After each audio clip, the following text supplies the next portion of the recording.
Good morning, everyone. I hope we're all doing good this beautiful Saturday.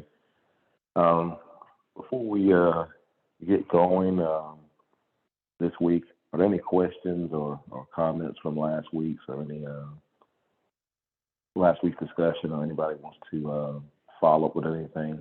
Um, Please feel free now before we get started or ask your question.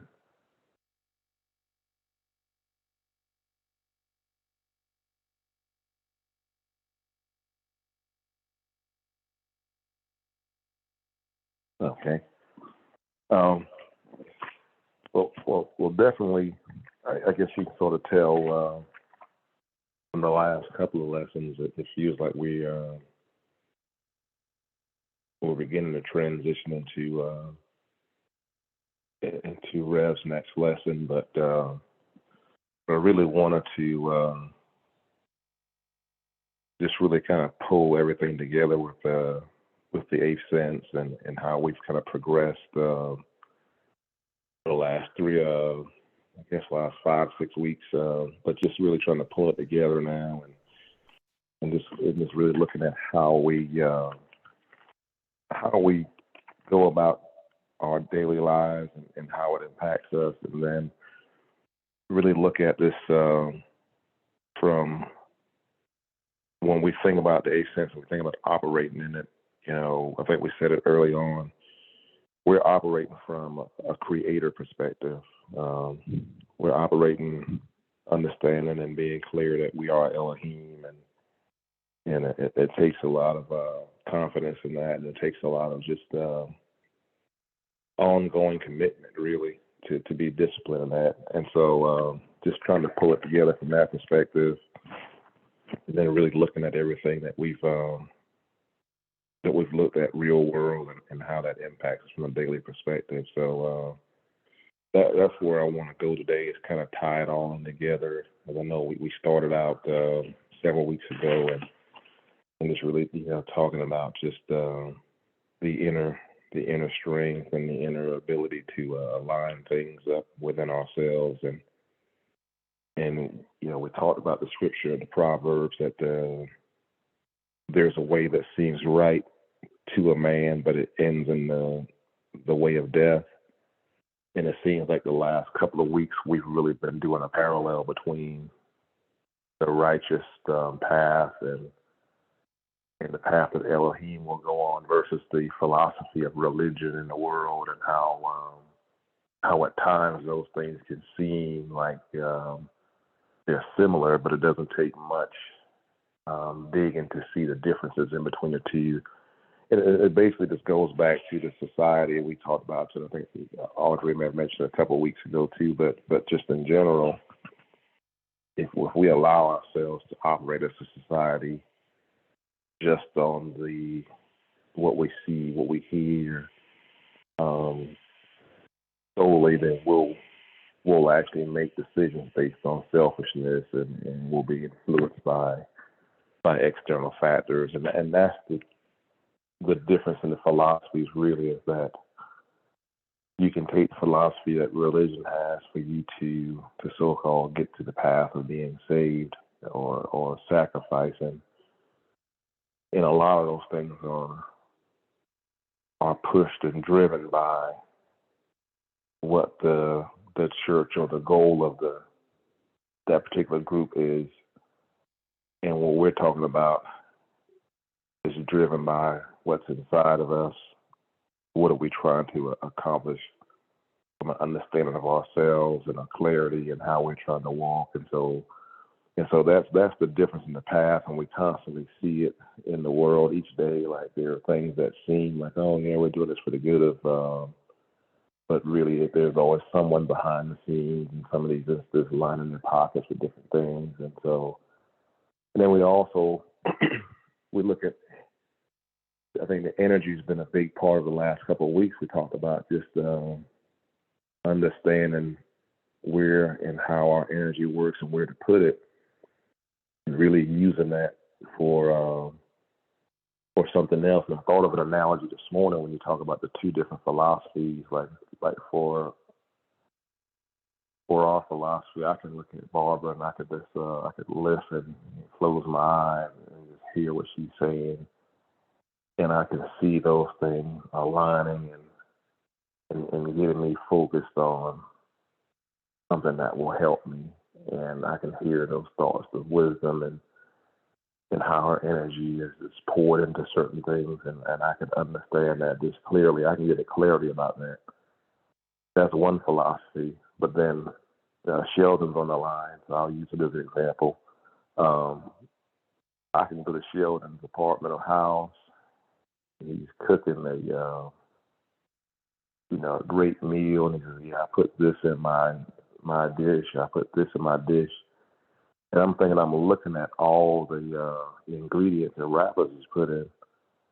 But what Sheldon does is that he just uses the same containers.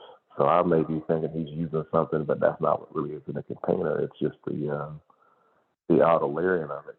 And so, and I go buy that stuff, and it's like, well, my stuff's not tasting like what Sheldon prepared. But the reality is, I didn't know what was inside that container that he was using. And that's what you have when you have that philosophy of religion, or you have the philosophy of going, but not really understanding what's inside. You just look at the outside wrapper, and you can get influenced by those things. So that's why it's so important for us to align ourselves internally, so that when we hear it, we know that it lines up. Versus me trying to replicate a dish that Sheldon's preparing, and he puts his salt and pepper or his I don't know, his garlic onion in a different container. And I'm thinking I'm using the same thing he's using, but I'm only looking at the wrapper, so or the container. So those are the difference in those, how those two philosophies can steer us wrong from a spiritual standpoint when you're caught up in just that religious parallel. The external things can sort of get you, off course or diverted, and so that's sort of like an example of what we're trying to convey, is that let it start from within, so that you know that it's genuine. And when you connect to other energy that's similar, you feel it and you understand it, and you understand the connection, versus trying to look at the container and figure out what's on the inside, and you're trying to duplicate that, but it's not the same. And any questions or thoughts on that before we go forward?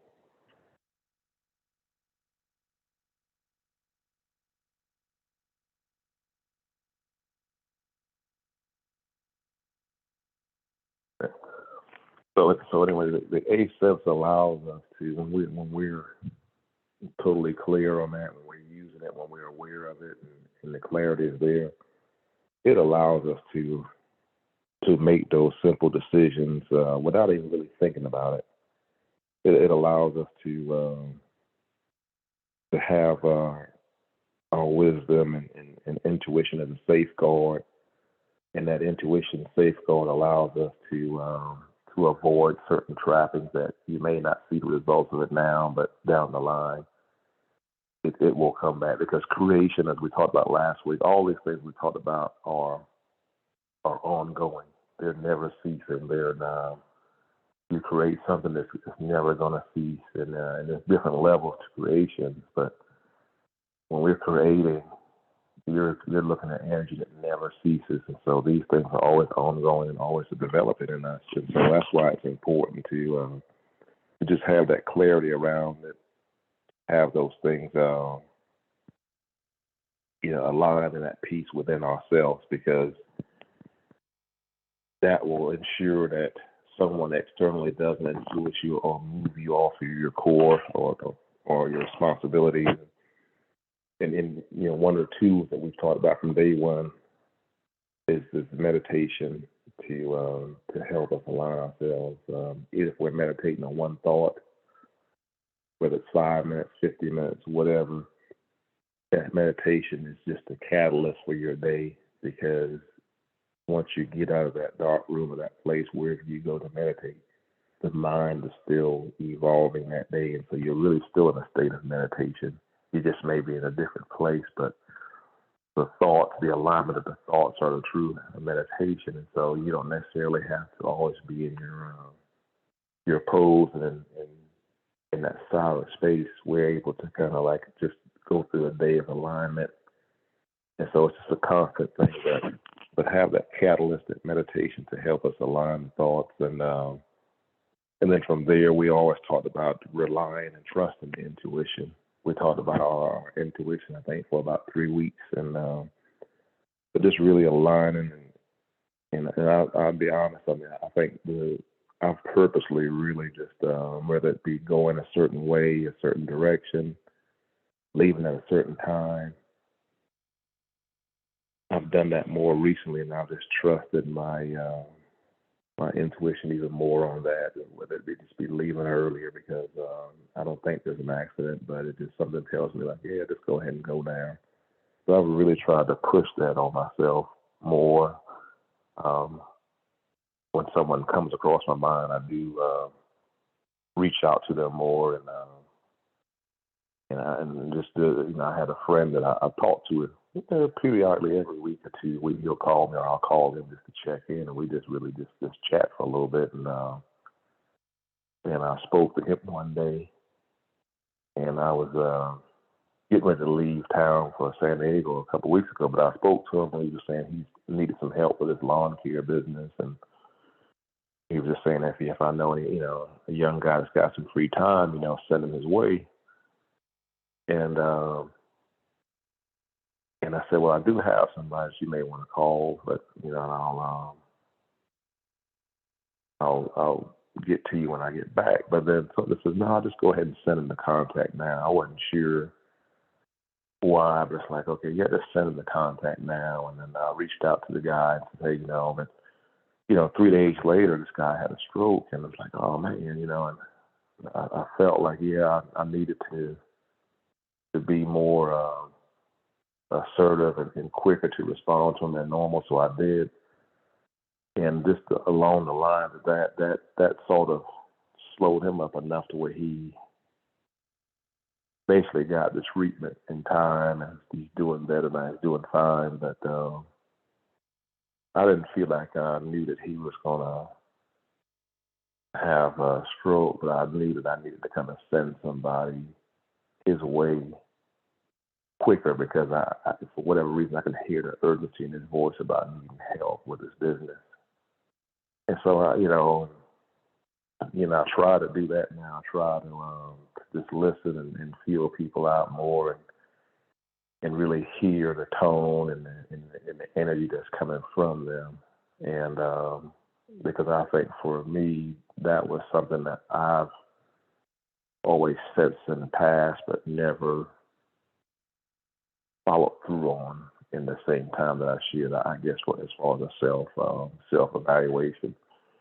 And so I try to react quicker now as well when I hear the urgency in someone's voice when they're approaching me. So just little things like that for me is how I'm trying to incorporate the intuition more and react with it, quicker and use it a lot more than I have in the past. So I'm trying not to miss any of the signs. We're not perfect on it, but I'm really trying to me personally put it in a place that I can use it, and that was one area I knew that people will call, and because I'm kind of laid back, I don't really hear their urgency, and so now I'm making a point now to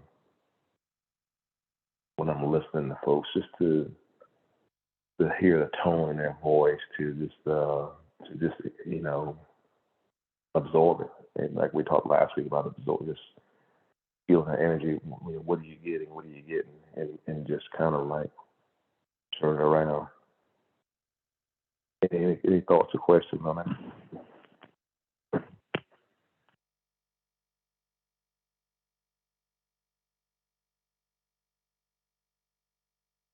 Yes, this is Barbara. Good morning, everybody. Good I just thought that your example was so powerful because a lot of times we hear stuff, but the issue is acting on it. And sometimes we procrastinate instead, and it's stuff that's doable. the stuff that was within us and within our power to help and to assist. But when we let it lag and procrastinate, perhaps we miss an opportunity to be of more significant help to someone else. And it could seem like something little, but to the other individual that comes across our mind and our hearts, it could be much more significant. So your story just resonated with me powerfully. Thank you. No, I appreciate it. Yeah, because I mean, and now it's something I noticed about myself, and because I feel like whatever's coming down, I'll be okay, and so you assume that everybody else is gonna be okay too.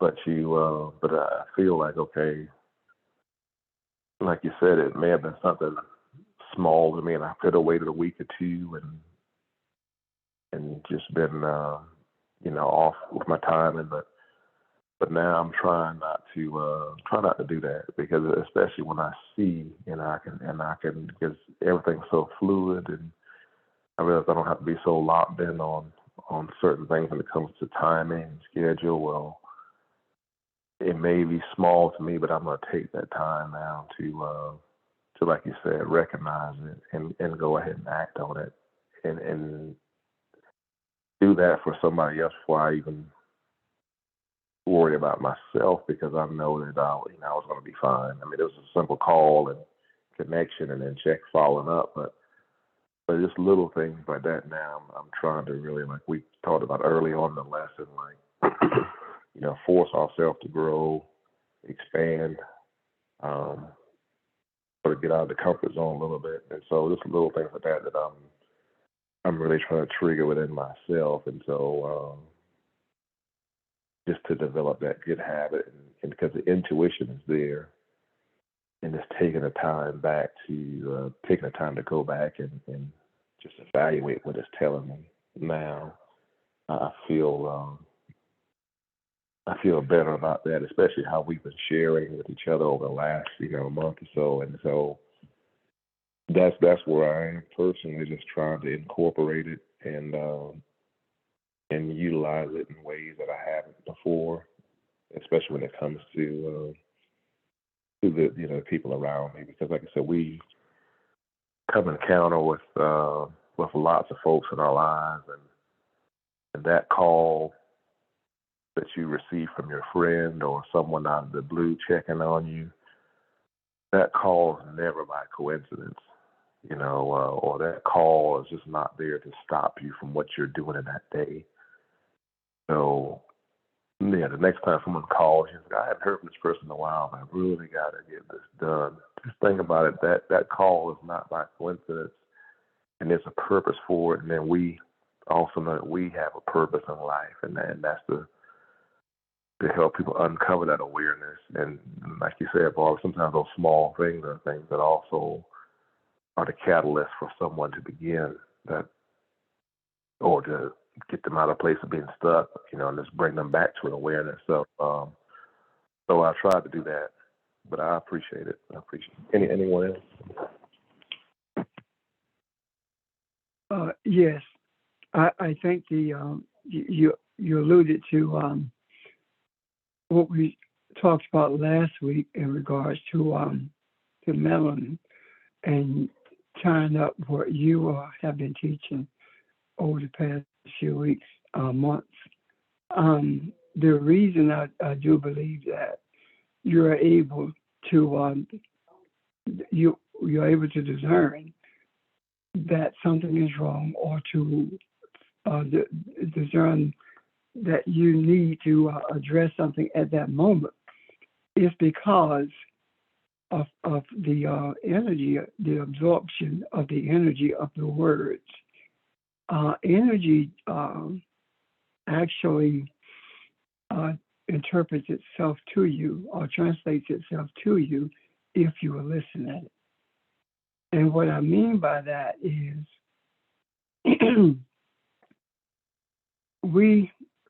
melanin absorbs all energy.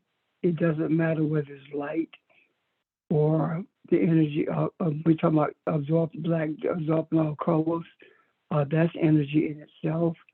Cell phone energy, the energy from cell phone towers, microwave energy, earth energy, water, all energy we absorb. And the absorption of that energy is not for the purpose of simply absorbing energy. It's for the purpose of acting on it. And what happened in the case of the example you gave is that you absorb the energy of the words, and they actually messaged you, and you responded to them in kind. So I would simply wanted to add that. Thank you. No, I appreciate it. And that's the thing, like and you're 100% right. And I always take the call. The response may not be. I've tried, like I said, I've tried to use that. The words, the vibrations of absorbing energy, and you can kind of see and this is of someone I've known for a long time. Never in the same. I guess we've all got different friends, but I get along with everybody. But he's someone I've always gotten some advice from, and he's gotten some from me too. And I don't even know how we even became friends, but he does reach out to me every week, and a lot of times just to check in. But yeah, it does make a difference when you absorb it. You can sense it, and it's always easy around family. Like you can tell your kids or someone that you've been around a lot when there's something that's troubling or there's a difference in the tone. But just discerning that between or from someone who you're not as in close contact with, or you don't see that you just have to hear their voice. It is a different type of discernment. But there is, like I said, there is a certain amount of experience, wisdom from memory. Really, now when I truly listen for it, I can hear what's being said, and like I said, discern what needs to be done from there, and give it a level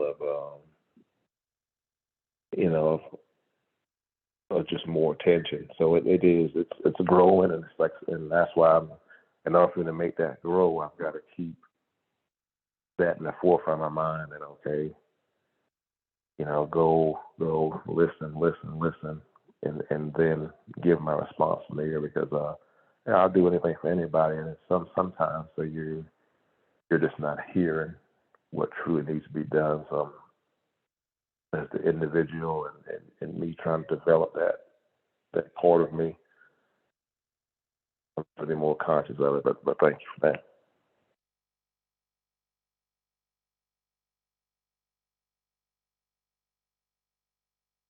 Anyone else? I thought I might have heard the other one. Someone else starting up.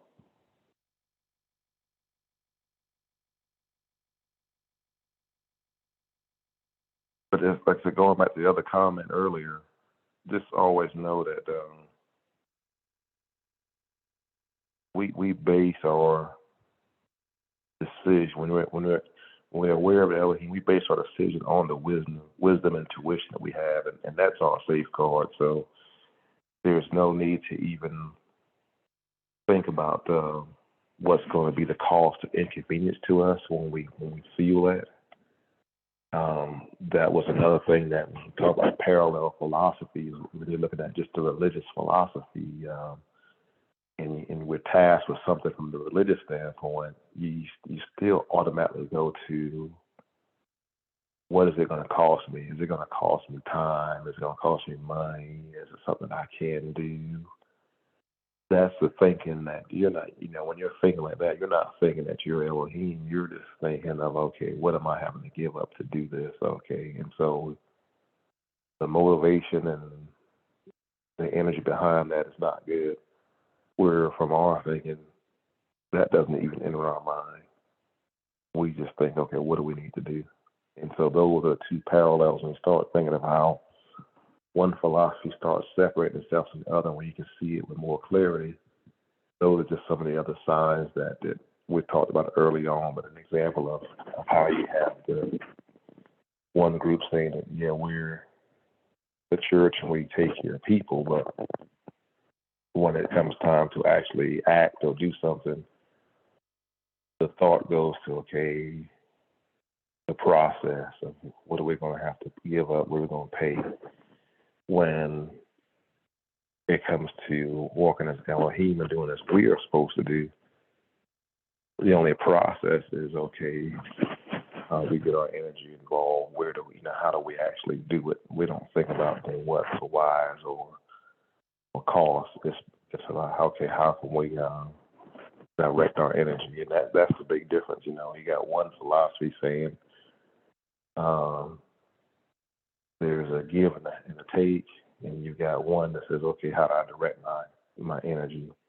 And that's where we just went back to that Proverbs where it says, there's a way that seems right to a man, but its end is the way to death. And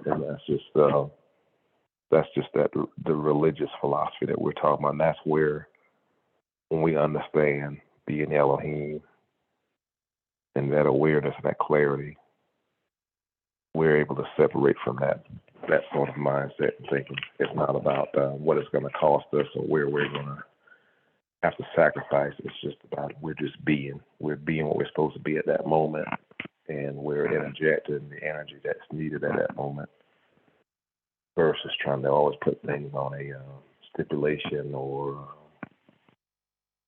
based on something else. Is everyone good with that? I do. Also, I see, in addition to that, is the reason that religion does not really do anything without counting the cost or asking what it's going to cost, is because if you really think about it, religious philosophy is extremely selfish. And it teaches selfishness in a subliminal way. It teaches selfishness to the subconscious. And it does it by division.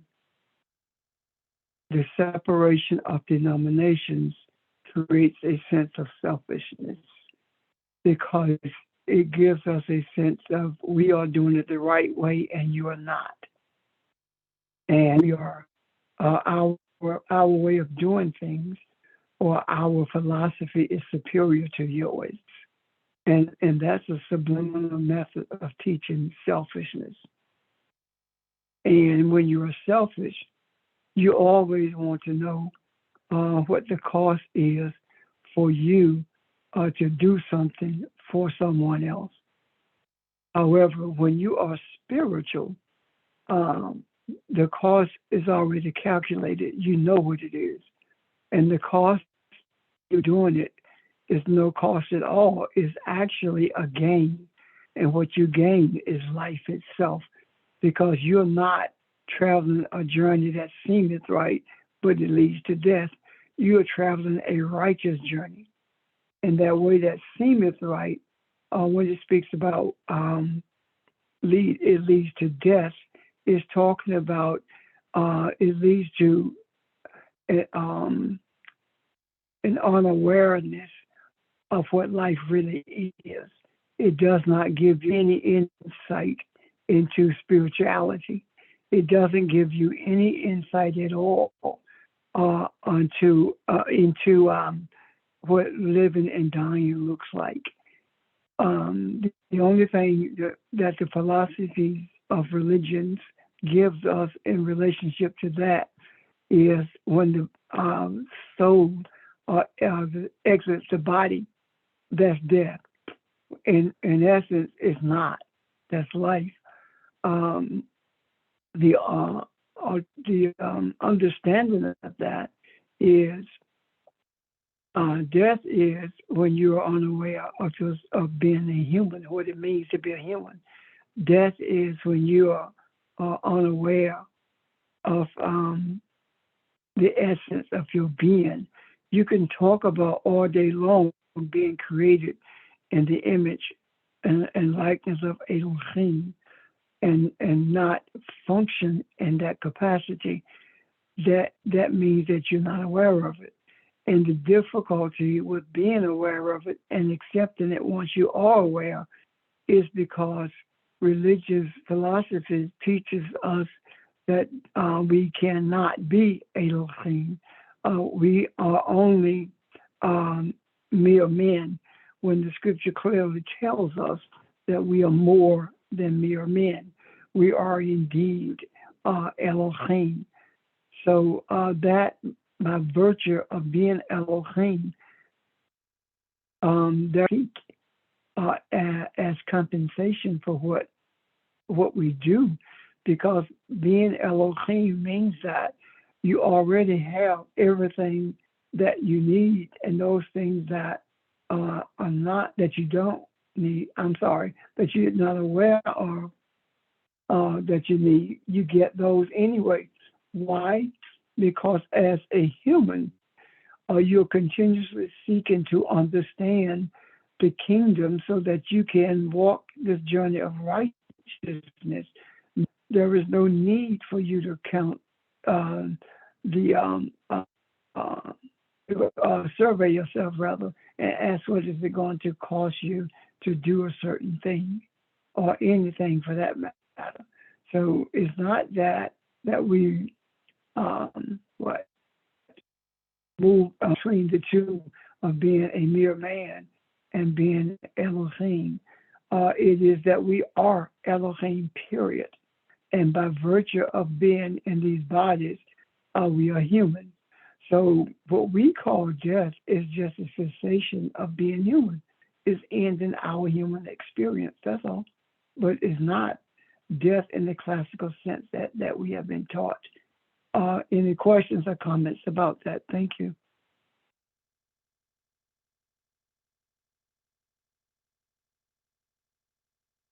But you said that death is the lack of awareness of how to feel human in that regard, and so is a consequence of that. It's just living in a shell. Living in the shell with animalistic attitudes, yes. I see the reality of death, as the scriptures speak of it, is simply a period when you cease to be human. You are the body. That's it. Jesus didn't die in the sense that we talk about death. He didn't go to heaven and shake hands with the Father. Jesus' death was simply ceasing to live in his human body. And that gave him the privilege of being able to appear in human form at whenever he chose to. Because the resurrection is, yes, it is about the resurrection of truth. But if it's about the resurrection of truth, what truth did Jesus represent when he resurrected? The truth that he represented was the ability for the created him to become, to present itself in human form to others in the flesh just as easily as he could in the arena of the spirit. Both of those were normal movements for Jesus, and they are normal movements for us. Our accepting them is more difficult because we have been bombarded, conscious, subconscious teaching, to fear death. I've not heard so many people who talk about what heaven is and how great it is to be there, and they're scared to die. I never understood that. However, rather than embrace a fear of dying, or rather than embracing a type of death that religion teaches, we embrace a type of life that has been granted us through, and that life that we have embraced is a life that we have to bring into our sense of awareness. What I mean by that is just when we are in the human body, we have to make out the journey that makes us human. And when we become human, we Elohim have a physical experience. Beyond that, we are simply a spirit occupying a shell that is whose purpose is unknown to us and unaware of the inherent power that we are given. And we continuously absorbing all of this energy and doing absolutely nothing with it except those things that benefit us. I hope that helps us. Questions or comments? No, it definitely does. I mean, because religion is always taught us if you're gonna inherit God's kingdom after you die, you got to do all these things. You have to keep your score up and do all these things, and at the end you'll inherit God's kingdom. But like you said, it's just like a misunderstanding of that and how that's supposed to be. We have that gift now, but they're telling us that, well, no, that's the kingdom is a different thing. We're thinking in religion, they're thinking, okay, going to sit at the right hand of the chair, and we're all just kind of sitting there up in heaven. But the reality is now they're misusing the gift that we have here now that is supposed to help us, become aware of who we are and make that transition. But yeah, there's two different philosophies, and that goes back to that. Those who walk in the Spirit have the privilege of God's perspective, and we don't. The religion doesn't teach us to do that. And I want to back up 1-2 weeks when we talked about success, and that was sort of we were all over the place that day with a lot of good nuggets and just different things. But one other success starts at the top too, and that's one of the other things that religion does. And maybe a good time to put it in now is that if you put one church on corner A and the other one on corner B, and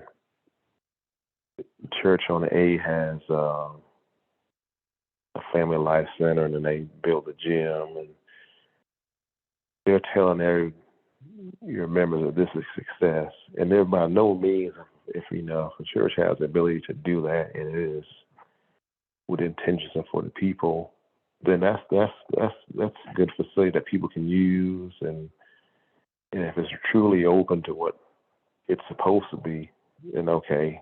But then you view that as, okay, Church B is like, well, A has got this, so now we've got to do that to be successful. And that mindset trickles down to the members, which it also teaches us as successes and things, and that we have to appear a certain way. And so I just wanted to add that was one of the other things, motives behind talking about the success a couple of weeks ago, is that when it starts at the top and that's the mindset and the energy just being trickled down, then that's what you're being taught. And those are things that sort of creep into our individual lives that lead us into the paths of selfishness, and it's just that's why it's so important that the buildings now with COVID, we talk about COVID and how it's changed things. Why you see really now the builders need the people, and why all of these things sort of don't matter.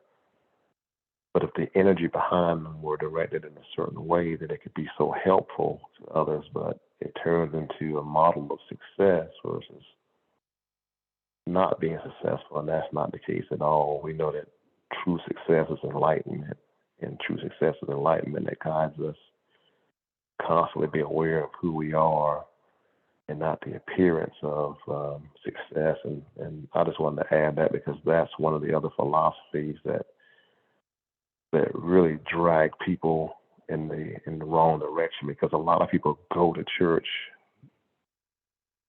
to learn how to be supposedly successful. And even the church's own doctrine, they say, hey, we want to get you saved, but the reality is a lot of people go there to the mindset of this is going to help me be successful or better in general. And that's what I was talking about, the different philosophies a couple of weeks ago. Just for whatever reason, it just made me flash back to that.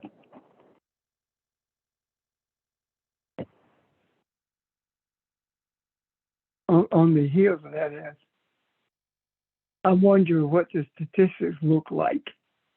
You hear it happen, but the statistics I've not been able to find that the evangelical church has not lost anywhere near as many members as the African church has during this period of COVID.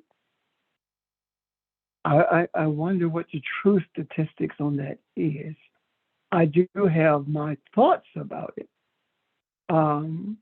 I do believe that it has everything to do with spirituality. I do believe that when COVID sent everyone home and there wasn't a subconscious survey taken, and deep down inside, there were those who began to see that they were receiving absolutely nothing in turn from the congregational worship in terms of strength and direction. And they probably could not articulate it to you at all, but they just know it doesn't feel right anymore. And that is more prevalent with those who were in attendance at the African churches than was at the Caucasian churches. I think that is significant, and I think this is that the spiritual thoughts that we had previously put into the macro began to take root during the period of COVID, as well as those things that were being taught during that period. I think our foundation for spirituality during COVID, that foundation was laid over the years prior to the entrance of COVID to the earth. Thank you.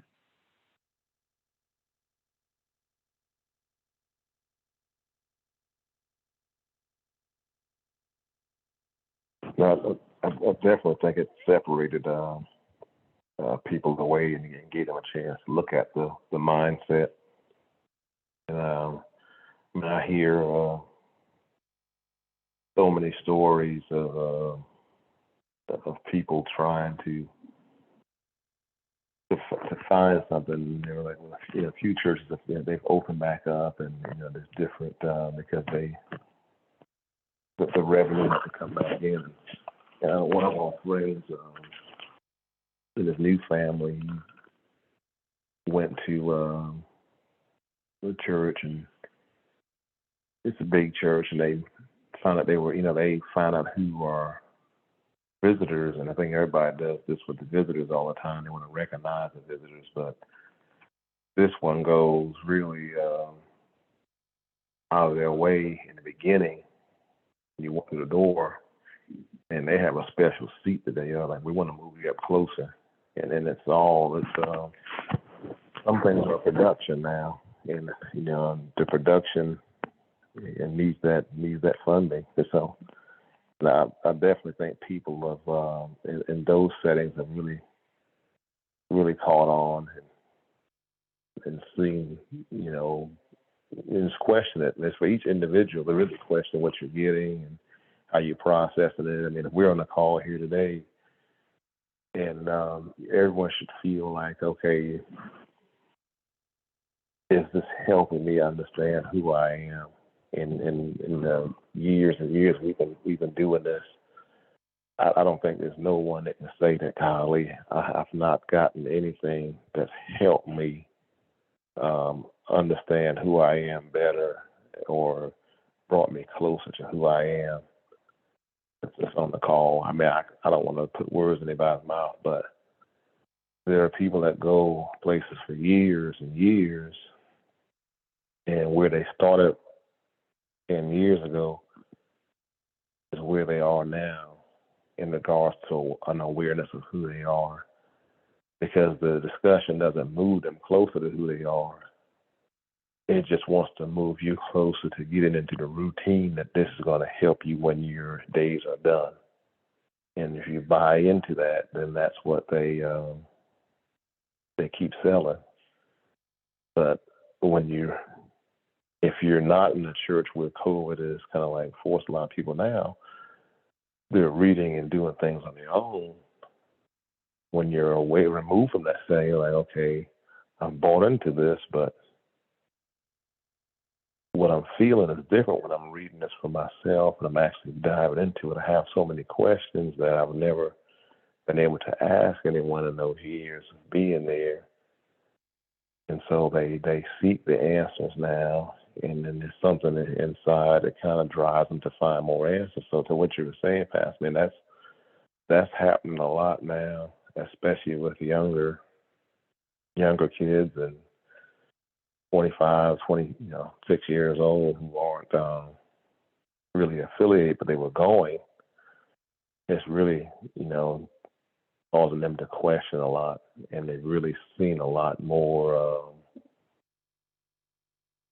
wisdom that's available to them just by doing their own reading.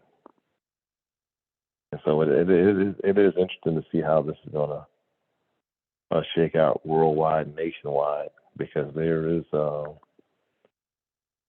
won't say a rebellion, but there is a lot of pushback onto where, do I have to do that? Why am I doing it? So you get a lot of people questioning the process now, because, like you said, the entertainment factor, the production is not there, and they've gotten a chance really to sit back as an individual and dive into it.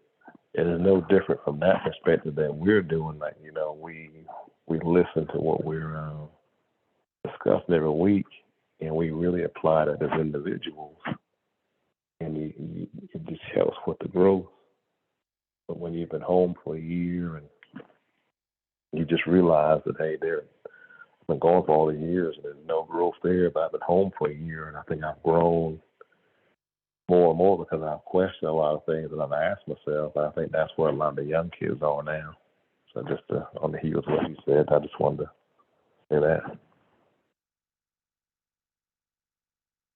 I wonder if there are any other who has noticed that or been made aware of it, about the falling away. And I would call it a rebellion. It's a rebellion against false teaching. I think it is anyway. And what we have to keep in mind is that false teaching is on the shoulders of those who teach. Is not on the shoulders of those who receive. And the reason false teaching is on the shoulders of those who teach is because by virtue of being a teacher, you are obligated to make every effort to make sure what you're saying is the truth. Will you make errors? Yes, you will. However, you cannot be so arrogant until you reject correction from others. You cannot be so arrogant until you think that you have all the answers and everyone else is beneath you. If you cannot look at people on parity, then it is very difficult for you to even desire to teach the truth, because selfishness won't allow it. Arrogance won't allow it, because you've been teaching wrong so long.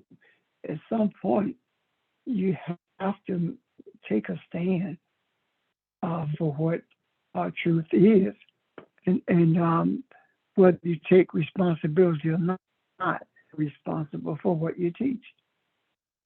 But I do wonder if there have been others who've noticed the decline in the return of people to the African church, as opposed to those who are returning to the Caucasian churches. I'm done.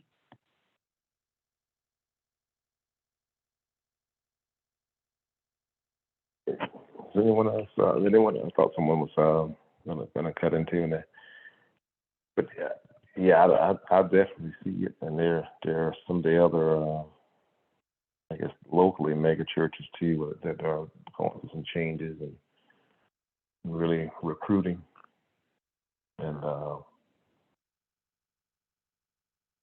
it's definitely going to be a different thing. And I guess rebellion is a good term. Even like I said, even for us, there's been a lot of growth that's happened being at home, because there's just been less. Now, we used to always say, like, when you're in the middle of the storm and you dropped in it, the hardest thing to do is to rise above it. But once you rise above it, you can see the storm for what it is. You can clearly see that, okay, I'm going to get out of it. It's not going to last forever. And I think what's happening, we've gotten that chance to kind of, this man kind of general rise above things and just kind of see it for what it is, and not being in the midst of it. Not being in the midst of the production every Sunday, it's kind of helped everyone look at it from a different perspective, and stories of how, initially I think a lot of churches were still calling and asking for, a lot of things beyond the donations, keeping the staff's salary. There was so many things going on, selling different things, trying to figure out ways to constantly make money. And you have people saying, well, beyond paying the tithes, what are we doing all of this other stuff for right now, when you get people trying to save and recover and make ends meet in the pandemic. And so there was a lot of things that opened, especially in the mega churches, people's eyes. But then you still have a lot of people that went back. So, but I think it did spark a lot of, a lot of thoughts that, okay, this may not be the right philosophy for me. And that's where the question comes in, okay? When we talk about, we see the difference in philosophies, that's where that awareness starts to grow. And at some point, it happens for everyone that at least is on this call. At some point, I felt like, okay, I've been taught certain things growing up, and I've heard them, but something else kind of sparked me and captured my attention in a way that it wasn't captured before in a more traditional religious setting. And there were always things in the religious setting that I just didn't like or try not to participate in, because it's just like, man, it's a lot. Why? But you had to go along. But where we are now is just something else that sparks and gets your attention in the way that you like. It's like perspective, and it gives you a new perspective. It's like, well, that sounds like it makes more sense than the routine that I'm going through. And so I know that has to happen for each individual, and I think it's just happening more, but it's just a matter of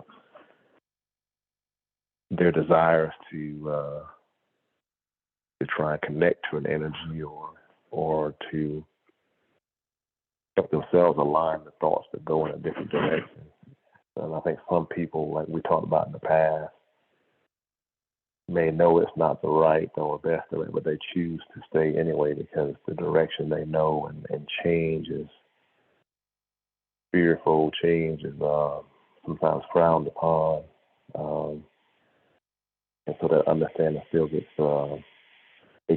suppressed.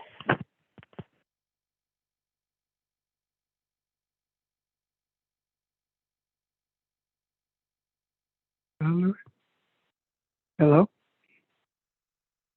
Yes, sir. I can hear you. Oh, okay. I think I believe that prior to COVID, the bullies, those who bullied people into remaining in settings that were non-productive, died, and others just faded away. When you really think about it, one of the carrots that kept people coming was they could have a free funeral. Because if you don't attend, you have to pay $500, $600, $700, sometimes $1,000 to have a funeral in a building, which is more of a burden to people than anything else. Those who instituted those type of rip-offs or those type of scams pretty much are dead now. And with that death and the absence of their bullying people into filling up pews, it gave people opportunity to step back during this period of COVID. I would have loved to see how the bullies would have handled things during this period of COVID had they not transitioned prior to. Right now, as we speak concerning the spiritual understandings or the understanding of spiritual wisdom in a different way than the earth has heard it before, as I see not just potential for a mass change, I see a mass change in progress. When you spoke of tying things together, I think also about looking at the prophetic teachings that came from Kathy when she was talking about Joe Biden and his 2-year period to get things done. And the foundational understandings of what humans are responsible for when Barbara taught the 10 utterances. If you take that and fold it into the 8th understandings of the 8th sense, what you have there is Elohim. And Elohim overseeing what's taking place in the 2 years of Biden.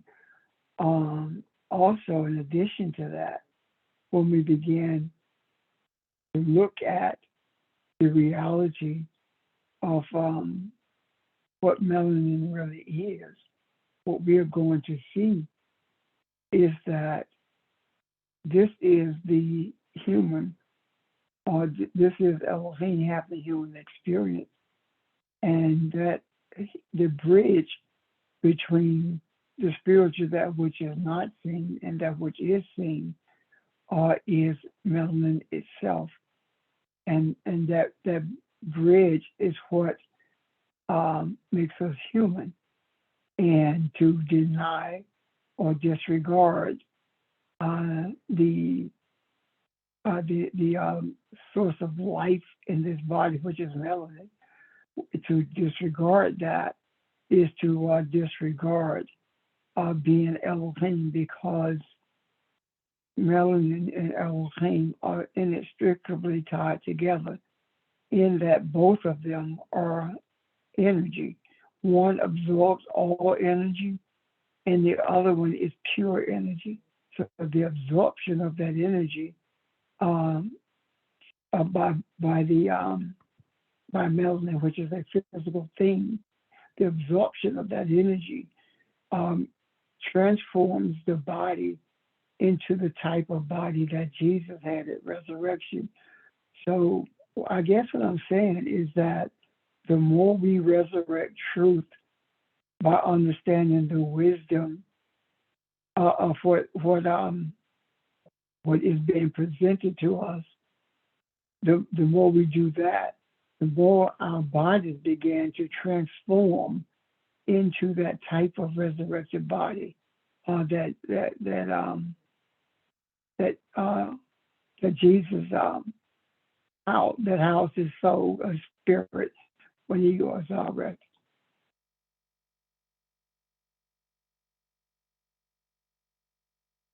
I'm done. Okay. And it's funny how some of the absorption of the energy you talk about, it dawned on me that's why sometimes we have these natural disasters. One of the effects they have when we have them is it's easier for people to absorb that energy of need. For instance, when COVID hit too, you had so many people that realized, okay, face covering and mask, that's going to be something that's needed. And you had a huge group of people that just began to make them, to give away, no cost, just making them to be good neighbors. That was an energy that was sort of absorbed by them, and what they did with that energy is they turned around and put their efforts into making the mask and the PPEs, trying to get those more accessible. And so you had a lot of people that volunteered and just gave they transformed that energy into them producing that. When you have storms and different natural disasters, people will, they'll donate to the Red Cross, but you also give the pouring of energy in for folks, because anyone you can identify with someone losing their home and feel that, so there's certain things that make it easier for us to visualize and absorb that energy to produce some sort of help, or to redirect our energy to where it helps. And then when you have the times that things aren't as available visually to people, is really where we come into, as far as bringing that additional awareness of certain things that are quote unquote flying under the radar, so that energy can be directed there to bring some sort of righteousness or direction to that. And so it's just, you can see like pockets and different examples of some people feel the need to do something because they feel that energy, they feel what they need to absorb and transform it into something that's going to help. And you can see that on a larger scale when things are obvious, but when they're not so obvious, it's really like, where people like Radiant Faith Foundation really shine to get that out in the macro, to get that. Does that make sense?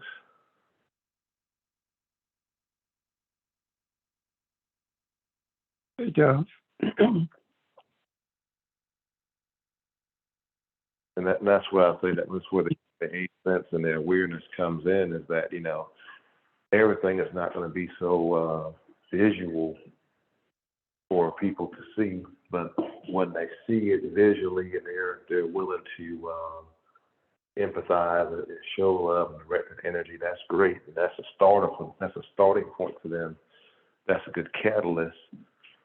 And just imagine from a spiritual standpoint where they're able to understand, wow, there's a lot in me that I can transform a lot of this stuff, even beyond what I see. I can transform things with the intuition, with the eighth sense that I have, that this is necessary. It needs my involvement. It needs my energy. And so that's when we talk about the level. There are different levels to it, and that's why we're really pushing. And those are the things that kind of direct mankind to really get involved when they're not even aware of exactly what's going on. But that intuition kind of pushes them, and so that's where you have the different levels of it, where someone can see and get the insight, and they're enlightened so much and so much faster. We react faster. We're able to get things motivated quicker because that intuition, that additional understanding and awareness, that clarity, it just helps you act faster because a lot of people, even like myself, in years past, you don't act as fast because when it's not as clear, you want to take your time to like, okay, let me make sure I understand what I need to do. So when that clarity comes quicker, or when you just trust that, okay, this is the intuitive nature that's directing me to do something, it just makes it a lot more impactful faster, and you just have a certain level of understanding where the eighth sense it benefits us because it gives us that clarity. We're gonna do the actual righteous thing in that moment, or you don't act hastily as well. Oh, I'm sorry. What? I thought someone said something. So that teaches us when not to act hastily, but when to actually act and do, and because you get that clarity.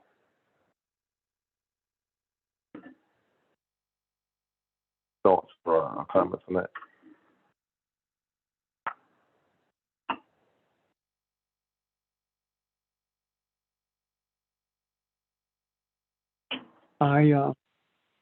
I'm waiting till we get into the energy aspects of this in a deeper way because when you mentioned the natural disasters, we can actually prevent those.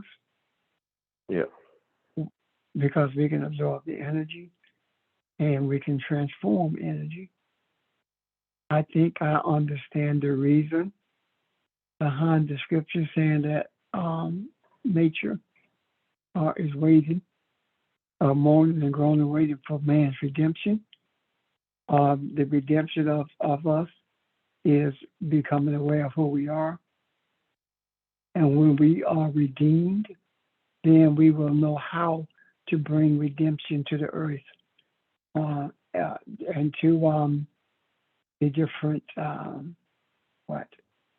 different species of animals that we are losing and bring redemption to the climate itself. But we first have to understand what it means for us to be redeemed. Okay. I'm kind of anxious to get to that understanding. Will you talk about? Go ahead, Ash. No, I was going to ask you I'm sorry. Will you talk about the redemption and the difference between when they said that Jesus is our Redeemer? Because when we think about redemption, we think about also buying back or redeeming something that's already been taken care of. And it seems like that's an aspect too that kind of like we talked months ago, getting stuck, and yes. when we're stuck at that point because we don't understand our redemption process, and those are one of the things yes. that kind of like, okay, We don't. the whole process of redemption itself is the idea of being free from bondage, you know? And I think sometimes by trying to understand it, and I'm just speaking that said I can speak for myself from an understanding standpoint. Sometimes trying to, especially when you're younger, trying to understand that, you put yourself in a awkward situation where you're stuck. Sometimes we put ourselves in bondage trying to understand that, and that's just based more on what we've talked about, the thing that religion sold us, but we put us under some sort of put ourselves in our own jail, trying to figure it out. And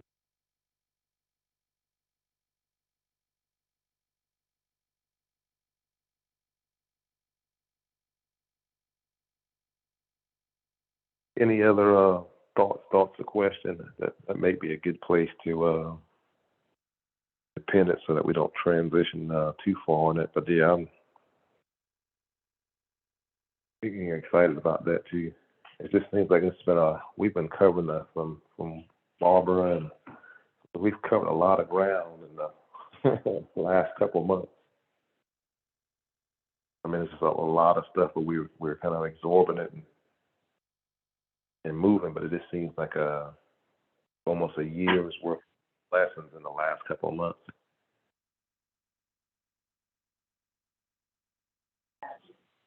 Okay.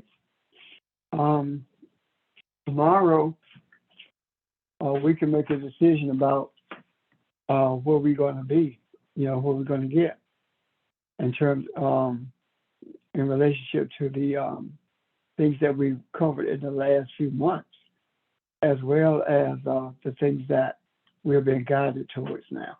Okay? Yeah.